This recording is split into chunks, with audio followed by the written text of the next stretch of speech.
আজকে আমরা রাজা বাবু মুভির যিশু সেনগুপ্ত সম্পর্কে জানব।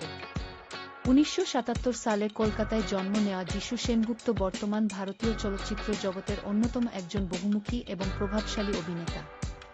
টেলিভিশনে মহাপ্রভু ধারাবাহিকে চৈতন্য মহাপ্রভুর চরিত্রে অভিনয় করে তিনি প্রথম ব্যাপক জনপ্রিয়তা লাভ করেন। এরপর ১৯৯৯ সালে প্রিয়জন সিনেমার মাধ্যমে তার চলচ্চিত্রে যাত্রা শুরু হয়। ক্যারিয়ারের শুরুতে বেশ কিছু বাণিজ্যিক সিনেমায় তিনি অভিনয় করেন, যার মধ্যে ২০০৪ সালের রাজাবাবু সিনেমাটি অন্যতম।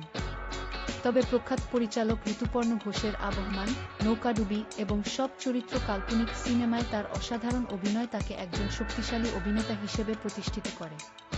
সৃজিত মুখার্জি ও কৌশিক গাঙ্গুলির মতো নামী পরিচালকদের সাথে কাজ করে তিনি নিজেকে টলিউডের অন্যতম শীর্ষ অভিনেতায় পরিণত করেছেন। শুধু বাংলা সিনেমাতেই নয়, তিনি হিন্দি, তেলুগু এবং কন্নড় ভাষার চলচ্চিত্রেও অত্যন্ত সফলতার সাথে কাজ করে চলেছেন।